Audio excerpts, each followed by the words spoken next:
Hello everyone and welcome back to another new long video. অনেকদিন পরে একটা long video তোমাদের সাথে শেয়ার করতে চলেছি। So recently we visited Santiniketan.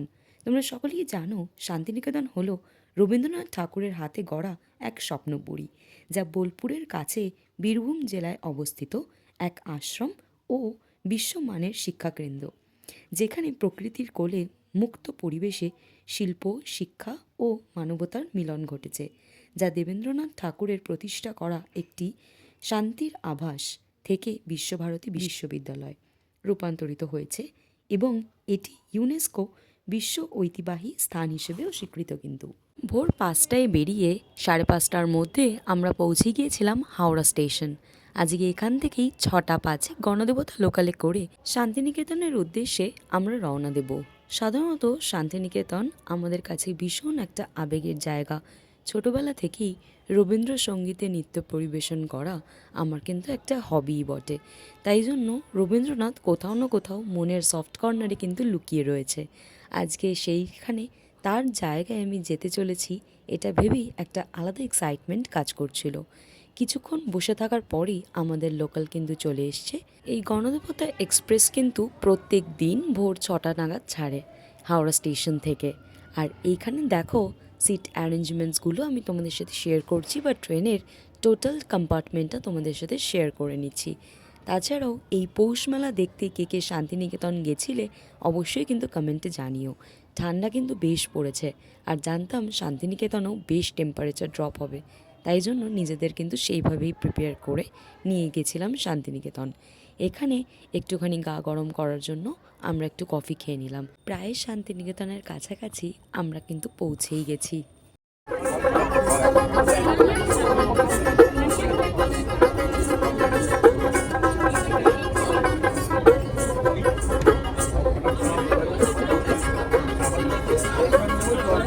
চরণে মাগো এই মিনতি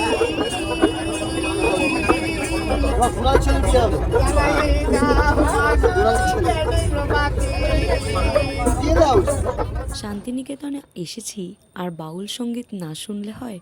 ভীষণ সুন্দর একটা মুগ্ধ করা বাউল সঙ্গীত শুনে আমরা স্টেশনে নেমে পড়েছিলাম। এবার চলো, স্টেশনের বাইরে দেখলাম বহু টোটো দাঁড়িয়ে। এখানে কিন্তু মেইনলি টোটোর চলটা অনেক বেশি। তোমরা বেরিয়েই নিজেদের ডে আউটিং করার জন্য এখান থেকে টোটো বুক করে নিতে পারো। তাছাড়াও এদের কিন্তু ক্যাটালগ আছে। সো একটা মিনিমাম প্রাইসে কিন্তু ওরা তোমাদের সমস্ত শান্তিনিকেতনের লোকাল সাইট সিনগুলো ঘুরে দেখাবে। সো চলো, আমরাও কিন্তু একটা টোটো বুক করে নিয়েছিলাম। আজকে আমাদের প্ল্যান আছে কঙ্কালীতলা যাওয়ার, তার আগে ডিয়ার পার্ক ঘুরে দেখব। সো চলো, প্রত্যেকটা জিনিস তোমাদের সাথে শেয়ার করবো, আর তোমরাও শান্তিনিকেতনে এলে কিভাবে ঘুরে তোমাদের টাইমটা সেভ করতে পারবে সেটাও কিন্তু তোমাদের সাথে শেয়ার করব। সো যেহেতু আমরা পৌষ মেলার আগের দিন এসছিলাম, এখানে কিন্তু এখনও লোকাল সাইট সিনগুলো ওপেন ছিল। পৌষ মেলা যখন শুরু হয় তখন কিন্তু বিশ্বভারতী মিউজিয়াম বন্ধ হয়ে যায়। কঙ্কালীতলাটা বেশ একটু অফ সাইডে পড়ে। তোমরা এখানে টোটো যখন বুক করবে অবশ্যই কিন্তু বার্গেনিং প্রসেস করো, কারণ এরা কিন্তু অনেকটাই ভাড়া বাড়িয়ে বলে, বিশেষ করে এই পৌষ মেলার সময়। তোমরা কিন্তু বার্গেনিং করলে একটা অন্যরকম রেটে তোমরা ঘুরে আসতে পারবে খুব সহজেই। তাছাড়াও কঙ্কালীতলাটা যেহেতু একটু অফ সাইডে পড়ে, আর অনেক ছোটোবেলায় শান্তিনিকেতন এসছিলাম ফ্যামিলির সবার সাথে, তখন কিন্তু কঙ্কালীতলায় এসছিলাম। তারপরে আবারও বরকে নিয়ে বিয়ের পর এই প্রথম শান্তিনিকেতনে আসা।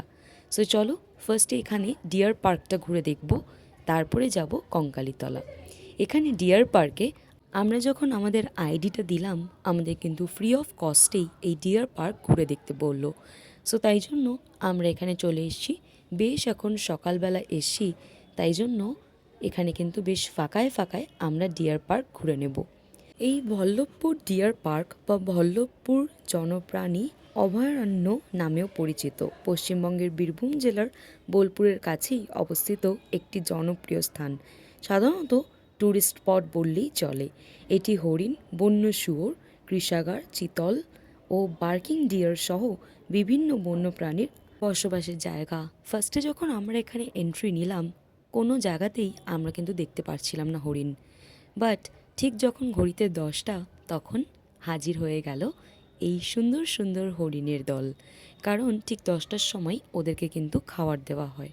সকালের খাবার খেতেই এক দল হরিণ আমাদের চোখের সামনে হাজির। আর ভীষণ সুন্দরভাবেই এইটা অনুভব করছিলাম আমরা। প্রকৃতির ডাকেই শান্তিনিকেতন আসা, সেখানে প্রকৃতির কাছাকাছি থাকার জন্য পর্যটকদের কাছে খুব আকর্ষণীয়। বিশেষ করে বোলপুর শান্তিনিকেতন থেকে খুব কাছে হওয়ায় এই বল্লভপুর ডিয়ার পার্ক কিন্তু খুব স্পেশাল একটা ট্যুরিস্ট স্পট বটে। সাধারণত সকাল 9টা থেকে বিকেল 4টে পর্যন্ত খোলা থাকে এই পার্কটি, তবে ছুটির দিনে ভিড় বেশি হতে পারে। এটি শান্ত ও সবুজ পরিবেশে সময় কাটানোর জন্য একটি চমৎকার জায়গা। তাছাড়াও এখানে কিন্তু অনেক স্কুল স্টুডেন্টসদের এক্সকারশনও হয়। তো এইখানে সমস্ত স্কুল স্টুডেন্টসরা দাঁড়িয়েছিল, আর ওরাও কিন্তু আইডি কার্ড সহ এখানে কিন্তু বিনামূল্যেই প্রবেশ করতে পারবে। সো চলো, আমাদের ডিয়ার পার্ক ঘুরে দেখা কমপ্লিট, মানে ফার্স্ট লোকেশন আমাদের কিন্তু অলরেডি ডান। কঙ্কালী তলাটা শান্তিনিকেতনের থেকে একটু অফ সাইডেই পড়ে, তো তাই জন্য বেশ অনেকটা টাইম লাগবে। টোটোতে বসেই আমাদের প্যাক করে আনা সকালের ব্রেকফাস্টটা আমরা করে নিয়েছিলাম, যাতে আমরা টাইমটা সেভ করতে পারি আর অনেকটা ঘুরতে পারি অনেক কম সময়ের মধ্যে। সো চলো, এবার কঙ্কালীতলার উদ্দেশ্যে রওনা হয়েছি। প্রান্তিক স্টেশনের বেশ কাছেই এই কঙ্কালীতলা। কঙ্কালীতলা কিন্তু একটি সতীপীঠ আর অনেক ফেমাস আমাদের হিন্দুদের মধ্যে। এই কঙ্কালীতলা ছিল প্রথমে কুণ্ড বা পুকুর, তবে তার পাশেই তৈরি হয় মন্দির। আজ সেই কুণ্ডের জলে নামতে সাহস পান না ভক্তরা। তারা মনে করেন সেখানে রয়েছে দেবী সতীর কঙ্কাল, তাই এই কুণ্ডে নামলে তাদের ক্ষতি হবে। এই কুণ্ডের জলে বিশেষ কিছু পাথর আছে, যা আসলে দেবী সতীর দেহাংশ বলেই বিশ্বাস করে ভক্তরা। কঙ্কালীতলা মন্দিরের অবস্থান প্রকৃতির মাঝেই। মন্দিরের আশেপাশে তাকালেই দেখতে পারবে বিশাল বিশাল বটবৃক্ষর ছায়া। ক্ষণিক দূরত্বেই আছে শ্মশান। বহু তন্ত্র সাধক সাধনা করেন এই জায়গায়। এখনও এই মন্দির তন্ত্র সাধনার পীঠস্থান হিসেবেই খ্যাত। একদিকে যেমন এই জঙ্গলের গা ছমছম রূপ, অন্যদিকে মন্দির চত্বরে বসে বাউল সাধকের বাঁশির সুর মনকে নিয়ে যায় শান্তির নির্জনতায়। বাইরে থেকেই আমরা ফুলের ডালি ও প্রসাদের ডালি নিয়ে নিয়েছিলাম। তারপরে লম্বা লাইনে আমার বর দাঁড়িয়ে থাকায় আমি আশপাশটা ঘুরে দেখছিলাম। সময় যেহেতু খুবই কম, মার্কেটিং এখন এখান থেকে করব না, তার জন্য কিন্তু সোনাঝুরি হাট ও পৌষ মেলা আছে। সো এখানে গোটা চত্বরটা একবার ঘুরে দেখলাম, সাথে একটু বাউল সঙ্গীতও শুনলাম। তবে হ্যাঁ, শান্তিনিকেতনে এসে ধ্বংসমদলের তালে নিজেদের কোমর দোলাতে কিন্তু একদম ভুলো না।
বেশ সুন্দরভাবে গানের তালে তালে নাচ হলো।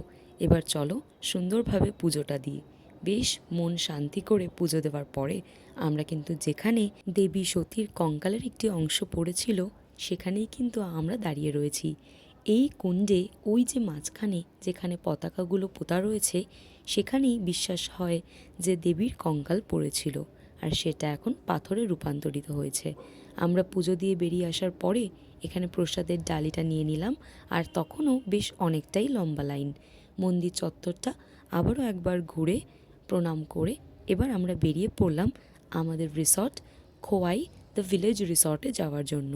তোমরা যদি কেউ শান্তিনিকেতনে আসো তাহলে অবশ্যই কিন্তু এই হেরিটেজ রিসর্টে তোমরা কিন্তু থাকতে পারো। তাছাড়াও অনেক রকমের এখানে সুন্দর সুন্দর কটেজেস রয়েছে, সেটাও কিন্তু অ্যাভেল করতে পারো। আমরা যেহেতু হুট করেই প্ল্যান করে এসেছিলাম, তাই জন্য এই খোয়াই ভিলেজ রিসর্টে আমাদের কিন্তু আস্তানা হয়েছিল। ভীষণ সুন্দর একটা পরিবেশে আমরা স্থায়ী পেয়েছিলাম। সো সেটাই তোমাদের সাথে এখন শেয়ার করছি। তাছাড়াও এই খোয়াই ভিলেজ রিসর্টের একটা পুরো ওভারভিউ আমি কিন্তু আমার মিনি ব্লগে শেয়ার করেছি। সো যারা যারা আমার মিনি ব্লগটা এখন অবধি চেক করনি, তারা অবশ্যই রিলেটেড ভিডিওতে গিয়ে কিন্তু চেক করে নিতে পারো।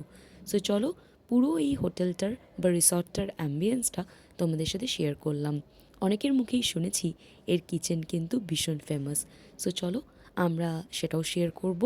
এখন আমাদের যে রুমটা দিয়েছে আপার ফ্লোরে, সেটাই এখন দেখতে যাচ্ছি। বেশ সুন্দর একটা গ্রাম্য পরিবেশে মোড়া এই খোয়াই ভিলেজ রিসর্ট। বাম্বু দিয়ে ভীষণ সুন্দর করে ডিজাইন করা হয়েছে রুমগুলোকে। দরজা থেকে শুরু করে ফার্নিচারগুলো প্রত্যেকটাই কিন্তু আছে বাঁশের ছোঁয়া, যেন শান্তিনিকেতনের ঐতিহ্যকে তুলে ধরেছে। আমরা একটু ফ্রেশ হয়ে এবার বেরিয়ে পড়লাম। আমাদের বাকি যে ট্যুরিস্ট স্পটগুলো ছিল বা সাইট সিনগুলো, সেগুলো এক এক করে চলো দেখে ফেলি। এখানে কিন্তু প্যাকেজ সিস্টেমেও ঘোরানো হয় টোটো করেই, বাট আমরা সমস্তটা কিন্তু নিজেরাই কভার করব। তো তাই জন্য প্যাকেজ সিস্টেম না নিয়ে বিভিন্ন রকম টাইমে আমরা কিন্তু নিজেরা কভার করে নিয়েছিলাম। সো তোমরা চাইলে কিন্তু প্যাকেজ সিস্টেমেও ঘুরতে পারো। তাছাড়াও এখানে এই যে সোনাঝুরি হাটের খুবই কাছে এই খোয়াই দ্য ভিলেজ রিসর্ট, আর মোটামুটি বোলপুর স্টেশনের থেকে 6 কিলোমিটারের মধ্যেই এই রিসর্টটা। সো চলো, এই সোনাঝুরি হাট পেরিয়ে আমরা এবার যাচ্ছি আমাদের পরের গন্তব্যতে। ফার্স্টে এসেই আমরা কিন্তু ডিয়ার পার্ক আর কঙ্কালীতলা সুন্দরভাবে ঘুরে নিয়েছি। লাঞ্চ করে এবার আমরা বেরিয়ে পড়েছি শান্তিনিকেতনের বুদ্ধ বিহারা দেখার জন্য। তোমরা সকলেই যারা শান্তিনিকেতন আসবে তারা কিন্তু অবশ্যই এই বুদ্ধ মন্দির দর্শন করো। ভীষণ সুন্দর সাদা পাথরে গড়া এই বুদ্ধ মন্দির তোমাদের নিশ্চয়ই মন কাড়বে। আর এখানে কিন্তু ভেতরে নো এন্ট্রি ছিল, তাই জন্য আমরা বাইরে থেকেই দর্শন করেছিলাম এই বৌদ্ধ মন্দির। এইবার আমরা চলেছি লাল মাটির পথ ধরে আমার কুঠির কমপ্লেক্সে, যেটা ভীষণ বড় একটা কমপ্লেক্স। আর কিছু নেই সেটা বলাই চলবে না, কারণ প্রত্যেকটা নেসেসারি জিনিস কিন্তু এই আমার কুঠিরে রয়েছে। শান্তিনিকেতনের আমার কুঠির হলো এক ঐতিহাসিক এবং সাংস্কৃতিক কেন্দ্র, যা একদা স্বাধীনতা সংগ্রামীদের আশ্রয়স্থল ছিল এবং বর্তমানে হস্তশিল্প ও কুটির শিল্পের বিকাশে নিয়োজিত একটি সমবায় সমিতি। এটি কোপাই নদীর তীরে অবস্থিত, যেখানে হস্তনির্মিত সামগ্রী, চামড়ার জিনিসপত্র ও পোশাক পাওয়া যায়, বা রবীন্দ্রনাথের আদর্শের অনুপ্রাণিত এবং পর্যটকদের কাছে একটি জনপ্রিয় স্থান। শান্তিনিকেতন শুধু একটি শিক্ষাকেন্দ্র নয়, এটি শিল্প, সংস্কৃতি ও ঐতিহ্যেরও মিলনস্থল। এই শান্তিনিকেতনের কাছেই কোপাই নদীর তীরে গড়ে উঠেছে আমার কুঠির। একটা সময় রবীন্দ্রনাথের ছবি কত খাতার পাতায় এঁকেছি, ড্রয়িং খাতা ভরে যেত এই রবীন্দ্রনাথের আঁকাতে। সেরকমই কিছু চিত্র দেখে বেশ সুন্দর লাগলো। আমার কুঠিরে ঢুকতে না ঢুকতেই এখানকার কিছু শিল্প তোমাদের সাথে আজকে তুলে ধরবো। এখানে রবীন্দ্রনাথের মূর্তির নিচ দিয়ে যেতেও যেন নিজেকে ভীষণ গর্বিত মনে হয় বাঙালি হিসেবে। চলো, এই আমার কুঠিরের মধ্যে আজকে ঢুকবো, আর এখানকার যে শিল্পগুলো সেগুলোই তোমাদের সাথে শেয়ার করব। ঢুকতে না ঢুকতেই এখানে কিভাবে তাঁতের শাড়ি বা হ্যান্ডলুম শাড়ি তৈরি হয় সেটাই কিন্তু আমরা দেখছি। কিভাবে শাড়িতে রং করে বা কিভাবে বাটিক প্রিন্ট হয় সেটাই কিন্তু তোমাদের সাথে এই ব্লগে তুলে ধরছি। তাছাড়াও এখানকার প্রত্যেকটা শাড়ি কিন্তু হাতে কাজ করা বা হাতে বোনা, তাই জন্য প্রত্যেকটা শাড়ির প্রাইসই একটু হাই। এখানে কিন্তু ট্রেনিংও দেওয়া হচ্ছে হ্যান্ড বাটিক কীভাবে তোমরা করবে। তাছাড়াও তোমরা আসলে এখানে কিন্তু আলাদা আলাদা ইনস্টিটিউট রয়েছে, যেখান থেকে তোমরা শিখতে পারো কিভাবে শাড়ির কারুকার্য করা হয়। এখানেই আমার কুঠির মিউজিয়ামটাও ঘুরে দেখলাম। ভীষণ সুন্দর হ্যান্ডিক্রাফটসগুলো রয়েছে সাজানো, সেটাই এক ঝলক তোমাদের সাথেও শেয়ার করছি। তাছাড়াও তোমরা শান্তিনিকেতনে এলে তোমরা কিন্তু আমার কুঠির এই কমপ্লেক্সটা অবশ্যই ঘুরে দেখো। যদিও এখানকার প্রাইসগুলো নেগোশিয়েবল নয় বা অনেকটাই হাই, কিছু না কিনলেও আমি রেকমেন্ড করব একটুখানি পুরো এই জায়গাটা ঘুরে দেখার জন্য। চলো এবার আমার কুঠির থেকে বেরিয়ে আমরা যাব আমার কুঠিরের যেখানে সেল হয় সেই জায়গায়, মানে আমার কুঠির শপিং কমপ্লেক্সে। এখানে বেরোতে না বেরোতেই রাজহাঁসদের দর্শন পেলাম। চলো এবার আমি তোমাদের ঘুরে দেখাচ্ছি এখানকার কিছু হ্যান্ডমেড আইটেমসগুলো। সাধারণত অনেক পরিশ্রম করেই ওরা কিন্তু এই জিনিসপত্রগুলো তৈরি করে, বাট এই আমার কুঠিরের প্রাইসটা আমার কিন্তু একটু এক্সেসিভলি হাই মনে হয়েছিল। তোমরা যারা এখান থেকে শপিং করো নিশ্চয়ই এটা একটা অথেন্টিক জায়গা। সো আমি এখানকার জিনিসগুলো দেখলাম, বাট এটা অনেকটাই প্রাইস হাই ছিল। সো ভাবলাম এরপরে তো সোনাঝুরি বা পৌষ মেলায় যাবই, তো সেখান থেকে বাকি শপিংটা করে নেব। সো চলো আমার কুঠির থেকে বেরিয়ে পড়েছি। এবার আমরা যাব সৃজনী শিল্পগ্রামে। তার আগে বিশ্বভারতী কমপ্লেক্সের সাইড দিয়েই কিন্তু আমরা যাচ্ছি। এবার রাস্তায় পড়বে লিপিকা তপবন বা শ্রীনিকেতন। দুটোই কিন্তু টোটোর মধ্যে থেকে আমরা দেখতে দেখতে যাব। এবার আরেকটা কথা বলি, পৌষ মেলার সময় তোমরা কিন্তু টোটো যদি বুক করে থাকো, টোটো কিন্তু বাইরে থেকেই তোমাদের এই বিশ্বভারতী কমপ্লেক্সটা ঘুরে দেখাবে, তোমাদের কিন্তু ভেতরে নিয়ে গিয়ে দেখাবে না। তাই জন্য আমরা ওনাকে বললাম যে একদম লাস্টে আমাদের বিশ্বভারতীতে ড্রপ করে দিতে, কারণ প্রত্যেকটা জায়গা নিজে হাতে অনুভব না করলে কি হয়, একটু ছুঁয়ে দেখব, একটু কাছে গিয়ে দেখব, তবেই তো মনের শান্তি। টোটোয় বসে কি আর গোটা দুনিয়া ঘোরা যায়? তাই জন্য আমরা এই শ্রীনিকেতন পেরিয়ে কমপ্লেক্স পেরিয়ে এবার যাচ্ছি সৃজনী শিল্পগ্রামের দিকে। সেটাও কিন্তু একটা শিল্পগ্রাম। যেতে যেতে দেখলাম রবীন্দ্রভারতীর একটা অনুষ্ঠান হচ্ছে। কি সুন্দর ওরা ড্রেস আপ করছে দেখো, লাল সাদায় কি সুন্দর নিজেদের সংস্কৃতিটাকে তুলে ধরেছে। এবার আমরা চলে এসেছি সৃজনী শিল্পগ্রাম। সৃজনী শিল্পগ্রাম কিন্তু এই বোলপুরের একটা বিশেষ ফেমাস ট্যুরিস্ট স্পট। এটাকেই কেন্দ্র করে ভারতের সংস্কৃতি মন্ত্রকের অধীনে পরিচালিত হয় এবং এর মূল লক্ষ্য হল বিভিন্ন রাজ্যের লোকশিল্প ও ঐতিহ্যকে সংরক্ষণ এবং প্রচার করা। এখানে পূর্বাঞ্চলীয় সাংস্কৃতিক কেন্দ্রের সদস্য রাজ্যগুলি হল পশ্চিমবঙ্গ, আসাম, বিহার, ঝাড়খণ্ড, মণিপুর, ওড়িশা, সিকিম, ত্রিপুরা এবং আন্দামান ও নিকোবর। এই শিল্পগ্রামে তোমরা আসলে এই প্রতিটি রাজ্যের বিভিন্ন রকম সংস্কৃতি তোমরা কিন্তু দেখতে পারবে। তাছাড়াও তাদের মধ্যে একটি যোগসূত্র স্থাপন করা হয়, যেটা কিন্তু এখানে বিশেষভাবে তোমরা দেখতে পারবে। এটি মূলত ভুলে যাওয়া প্রাচীন শিল্পকলাগুলিকে আবারভাবে পুনর্জন্ম বা পুনর্জীবিত করার একটা প্রচেষ্টা করেছে। এটি একটি জনপ্রিয় পর্যটকদের আকর্ষণীয় কেন্দ্র এবং এখানে স্থানীয় শিল্পী ও কারিগরদের কাছ থেকে বিভিন্ন হস্তশিল্পও কেনা যায়। সব মিলিয়ে সৃজনী শিল্পগ্রাম হল শান্তিনিকেতনের সাংস্কৃতিক ঐতিহ্যের একটি গুরুত্বপূর্ণ অংশ, যেখানে ভারতের পূর্বাঞ্চলীয় রাজ্যগুলিকে বৈচিত্র্যময় লোকসংস্কৃতি ও শিল্পকলার এক অপূর্ব মেলবন্ধন ঘটেছে। সৃজনী শিল্পগ্রাম থেকে বেরিয়ে আমরা এবার আবার টোটো করে যাচ্ছি আজকে রবীন্দ্রভারতী বিশ্ববিদ্যালয়ের উদ্দেশ্যে। ওখানে যে রবীন্দ্র ভবন আছে বা রবীন্দ্র ভবন মিউজিয়াম আছে, সেটাই কিন্তু মূল আকর্ষণ আজকের। সো সেটাই দেখার জন্য আমরা যাচ্ছি। আর যেতে যেতে অমর্ত্য সেনের বাড়ি, মালঞ্চ, সেগুলোও কিন্তু চোখে পড়ল। সাথে রইল ছাতিমতলা, নাট্যঘর, সঙ্গীত মঞ্চ, আরও অনেক কিছু। এই যে তোমাদের সাথেও টোটোয় বসে আমি কিন্তু পুরো এই রবীন্দ্রভারতী কমপ্লেক্সটা শেয়ার করলাম। এই কমপ্লেক্সটা অনেক বড়, তো পায়ে হেঁটে ঘোরা কিন্তু অসম্ভব। তাছাড়াও নাট্যঘর, কলা ভবন এগুলো কিন্তু এখন বন্ধই, তাই জন্য তোমরা কিন্তু পায়ে হেঁটে ঘুরলে সেটা বেকার হবে। তাই টোটোয় চড়ে আরাম করে তোমরা দেখতে থাকো এই রবীন্দ্রভারতী বিশ্ববিদ্যালয়। এই রবীন্দ্রভারতী বিশ্ববিদ্যালয় মূলত সঙ্গীত, নৃত্য ও নাটকের মতো কলা বিভাগের উচ্চশিক্ষা ও গবেষণার জন্যই বিখ্যাত, যা রবীন্দ্রনাথ ঠাকুরের জন্মদিন উপলক্ষে প্রতিষ্ঠিত হয়েছিল এবং এটি ভারতের একটি প্রসিদ্ধ সরকারি বিশ্ববিদ্যালয়, যেখানে সাহিত্য, কলা ও সামাজিক বিজ্ঞানের বিভিন্ন বিষয়ে পড়াশোনা হয় এবং এর ক্যাম্পাসগুলি ঐতিহ্য ও সাংস্কৃতিক পীঠস্থানও বটে। আমরা ঢুকে পড়েছি এবার রবীন্দ্র ভবনের মিউজিয়ামটায়। রবীন্দ্রনাথ ঠাকুরের ইউজ করা বিভিন্ন রকম জিনিসপত্র আজকে এখানে তোমাদের সাথে শেয়ার করছি। তোমাদের এই ব্লগগুলো কেমন লাগছে সেটা কিন্তু অবশ্যই কমেন্টে জানিও। তাছাড়া যদি ভালো লাগে বা নিজেদের ট্রিপ প্ল্যান করতে সুবিধা হয়, তাহলে অবশ্যই সাবস্ক্রাইব করে রেখো আমার চ্যানেলটা, কারণ খুব তাড়াতাড়ি দেখা হচ্ছে আবারও একটা ট্যুর ব্লগ নিয়ে। আর সাধারণত আমি আমার মিনি ব্লগে কিন্তু প্রচুর ভিডিও শেয়ার করতে থাকি এবং পার ডে কিন্তু ভিডিও যায়।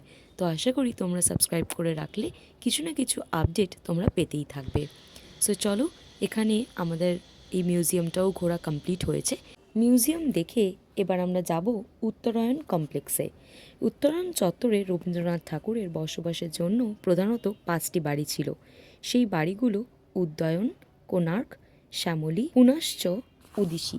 এই উত্তরায়ণ চত্বরের সবচেয়ে বড় এবং প্রধান বাড়ি হলো উদ্যায়ন, যেখানে রবীন্দ্রনাথ ঠাকুরের জীবনের শেষ অংশ পর্যন্ত বসবাস করেছিলেন। এরপরে এই কোণার্ক, প্রথম পাকা বাড়ি এবং উড়িষ্যার কোণার্ক সূর্য মন্দিরের আদলে তৈরি এই বাড়িটি। এরপরে আসি শ্যামলী, এটি একটি মাটির তৈরি কুঠির। এখানে সাধারণত মহাত্মা গান্ধী এসে অতিথি হিসেবে ছিলেন। শ্যামলীর পাশেই অবস্থিত ছোট্ট এই বাড়িটি থাকাকালীন রবীন্দ্রনাথ অনেক লেখালেখি করেছিলেন এখানেই। এই উত্তরায়ণ চত্বরের উত্তর দিকে অবস্থিত উদিচি, যার আগের নাম ছিল সেজুতি, পরেই নাম পরিবর্তন করে উদিচি রাখেন। এরপরে বেরিয়ে একটু আখের রস খেয়ে নিচ্ছি। সাধারণত শান্তিনিকেতনে ঘুরতে ঘুরতে তোমাদের বেশ ভালো লাগবে, পায়ে হেঁটে ঘুরলেও তোমাদের কিন্তু মন একদম ভরে যাবে। সবুজ সচেতন দিকগুলো তোমাদের কিন্তু মন কেড়ে নেবে। এইবারে আমরা যাচ্ছি পৌষ মেলার উদ্দেশ্যে। এই দিন কিন্তু পৌষ মেলা শুরু হওয়ার কথা, আর তারই বিশাল তোড়জোড় লেগে রয়েছে। তোমরা কারা কারা এই শীতে শান্তিনিকেতনের পৌষ মেলায় এসছিলে সেটা কিন্তু অবশ্যই জানিও। এটার একটা মিনি ব্লগ অলরেডি আমি আমার ইউটিউব চ্যানেলে শেয়ার করে দিয়েছি। এখানে এসে একটুখানি ফুচকা খেয়ে নিচ্ছি আর স্টলগুলো ঘুরে নিয়েও কিছুটা শপিং করে তোমাদের সাথে বাড়ি গিয়ে শেয়ার করছি কী কী কিনলাম। সো চলো, আমাদের মোটামুটি স্টল ঘোরা কমপ্লিট। প্রত্যেকটা স্টল কিন্তু এখন অবধি বসেনি, তো যতটুকু বসেছে ততটুকুই তোমাদের সাথে শেয়ার করলাম। এরপরে আমরা ফিরে যাব আমাদের রিসর্ট, দ্য খোয়াই ভিলেজ রিসর্টে। আর এই স্টলগুলো কিন্তু সকলের জন্য কিনে নিয়েছিলাম। কেমন লাগছে সেটা অবশ্যই কিন্তু কমেন্ট করে জানিও, আর কোনটা বেস্ট সেটাও জানিও। রাত্রিবেলা আমাদের এই ভিলেজ রিসর্টটা কেমন লাগে দেখতে সেটাই তোমাদেরকে দেখাচ্ছি।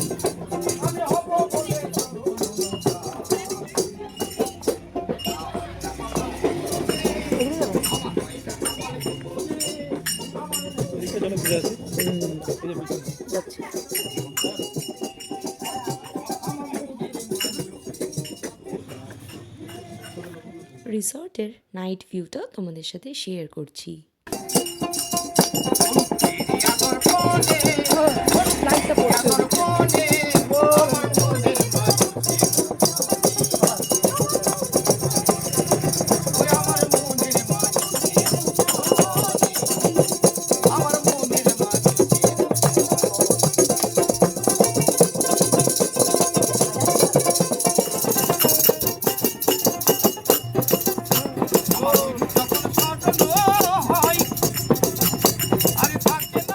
রিসর্টের এই রামশ্যাম ক্যাফে ভীষণ ফেমাস।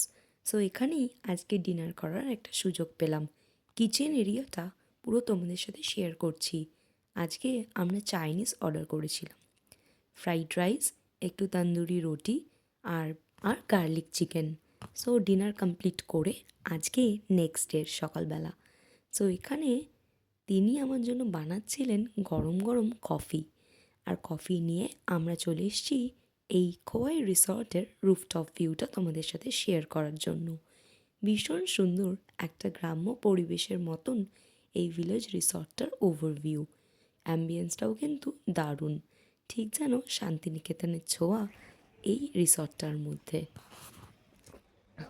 সো আমরা এখন আছি খোয়াই রিসর্ট, আর today is the second day. So এখানে ঘুরবো আর তোমাদের সাথে পুরো রিসর্টের একটা ভিউ আমি শেয়ার করেছি। আর তোমরা যারা আমার ইউটিউব চ্যানেলে নেই, so do like, share, comment and subscribe for more such amazing videos, tour and travel TRIPS and all that. So আজকে শান্তিনিকেতনের পৌষ মেলার প্রথম দিন, সো তোমাদের সাথে শেয়ার করবো সেটাই। সো কেমন লাগছে জানিও। আর এটা হচ্ছে রুফটপে আমরা এখানে এসেছি। সো এখানেই একটা ডান্স ভিডিও শ্যুট করব। সো সেই ডান্স ভিডিওটাও কেমন লাগছে সেটা অবশ্যই জানিও। ভীষণ ঠান্ডা।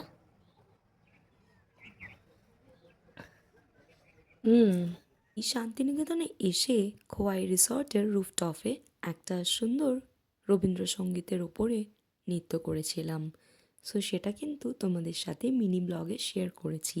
সো যারা এখনও অবধি দেখোনি তারা অবশ্যই রিলেটেড ভিডিওতে গিয়ে চেক করতে পারো। এটার অ্যাম্বিয়েন্সটা এতটাই সুন্দর যে আলাদা করে আরেকটা মিনি ব্লগ আমি কিন্তু শেয়ার করেছিলাম। সো তোমাদের এই খোয়াই রিসর্টের অ্যাম্বিয়েন্সটা কেমন লাগছে সেটা অবশ্যই জানিও। কালকে এর নাইট ভিউটা শেয়ার করেছিলাম, আজকে সকালবেলা মর্নিং ভিউটা শেয়ার করছি। তোমরা যারা ফ্যামিলি নিয়ে আসবে মনে করছো তারা কিন্তু এখানে বনফায়ারও করতে পারো। ভীষণ সুন্দর অ্যারেঞ্জমেন্ট রয়েছে। তোমরা যদি আগে থেকে কন্ট্যাক্ট করে আসো তাহলে কিন্তু অবশ্যই ওরা তোমাদের জন্য অ্যারেঞ্জমেন্ট করে দেবে। তাছাড়াও পিকনিক বা কোনো অফিস মিটিং এক্সকারশনের জন্য এটা একটা পারফেক্ট এরিয়া। আজকের সকালটা শুরু হয়েছিল এরকম করে। এখন আমরা যাব সোনাঝুরি হাটে। আমাদের এই রিসর্টটা কোপাই নদীর একদমই ধারে। তো সকালবেলা দুজনে মিলে ভাবলাম একটু হেঁটে আসা যাক। যেতে যেতে এখানকার মার্কেট এরিয়াটা খোয়াই হাট চোখে পড়লো। এখানে স্কুলের বাচ্চারা দাঁড়িয়ে দেখছিল কিভাবে খেজুর রস তৈরি হচ্ছে। জাল দিয়ে সুন্দরভাবে খেজুর রস তৈরি করা হচ্ছে। এই যে কোপাই নদী, এই নদীকে কেন্দ্র করেই সেই সুন্দর একটা কবিতা, আমাদের ছোট নদী চলে আঁকে বাঁকে, রবীন্দ্রনাথ ঠাকুরের লেখা। সো চলো এখানকার মার্কেট এরিয়াটা তোমাদের সাথে শেয়ার করছি। এই সোনাঝুরি হাট আর খোয়াই হাট থেকে বেশ অনেকগুলো শাড়ি নিজেদের জন্য কিনে নিয়েছিলাম। এখানে আমরা এসে এই রামশ্যাম ক্যাফে থেকেই আমাদের সকালের বুফে ব্রেকফাস্টটা কমপ্লিট করলাম। এবার আমরা আবারও টোটো করে রওনা হলাম সোনাঝুরি হাটের। এই সোনাঝুরি হাট এখানকার একটা ঐতিহ্য। ভীষণ সুন্দর সুন্দর শাড়ির কালেকশন। এই সোনাঝুরি হাট কিন্তু প্রত্যেক দিন বসে বুধবার বাদে। এটি গ্রামীণ বাংলার সংস্কৃতি ও লোকশিল্পের একটি অসাধারণ মিলনক্ষেত্র, যেখানে আদিবাসী শিল্পীরা তাদের হাতে তৈরি মাটির পাত্র, পটচিত্র, বাটিক প্রিন্টের পোশাক ও হস্তশিল্প বিক্রি করে। আর সাঁওতালি নৃত্য পরিবেশনা পর্যটকদের ভীষণভাবে মুগ্ধ করে। এই হাটটি প্রকৃতি সান্নিধ্য, গ্রামীণ জীবন এবং শিল্পকলার স্বাদ দেয়, যা শনিবারের হাট বা খোয়াই মেলা নামেও পরিচিত। এটি একটি শান্তিনিকেতনের ভ্রমণের অবিচ্ছেদ্য অংশ। দেখতে দেখতে আমরা আবারও বোলপুর স্টেশনে চলে গেছি। আর এই যে আমাদের ট্রেনও চলে এসছে। এবার আমাদের বাড়ি ফেরার পালা। অনেক সুন্দর একটা ভ্রমণের ব্লগ তোমাদের সাথে শেয়ার করলাম। এই ট্রাভেল ব্লগটা তোমাদের কেমন লাগছে সেটা অবশ্যই কিন্তু জানিও। তাছাড়াও এখানে কত লোক নামছে দেখো। পৌষ মেলার জন্য ভিড়ও প্রচুর। আর একদিন আগে এসে আমাদের কিন্তু বেশ ভালো লাগলো। এখানে স্কুলের চিলড্রেনরাও ওয়েট করছে। একসাথে এই ভিড়টা কেটে গেলে আমরা উঠে পড়ব আমাদের নির্দিষ্ট সিটে। তোমাদের সাথেও শেয়ার করব ট্রেনের ভেতরের অ্যাম্বিয়েন্সটা। সাধারণত এই শান্তিনিকেতন এক্সপ্রেস প্রত্যেক দিন চলে। গণদেবতা এক্সপ্রেসের থেকে ঢের ভালো এই শান্তিনিকেতন এক্সপ্রেস। যাতে সারা দিনটা পাই তাই জন্যই ভোরের ট্রেনে আমরা এসছিলাম। সেই রকমই এই গণদেবতা এক্সপ্রেসের মতনই শান্তিনিকেতন এক্সপ্রেসে আজ আমরা ফিরব।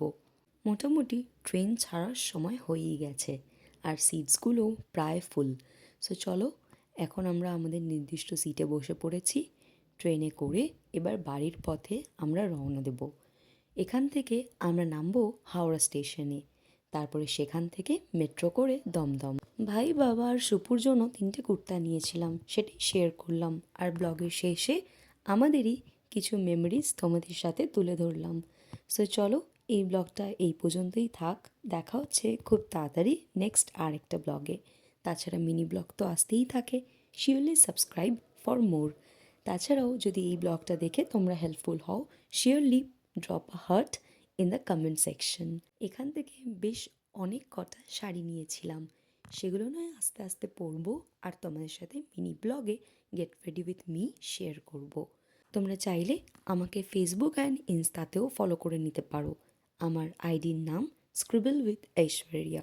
পার ডে কিন্তু আমি কিছু না কিছু আপডেট দিতে থাকি। সো আশা করি তোমাদেরও ভালো লাগবে।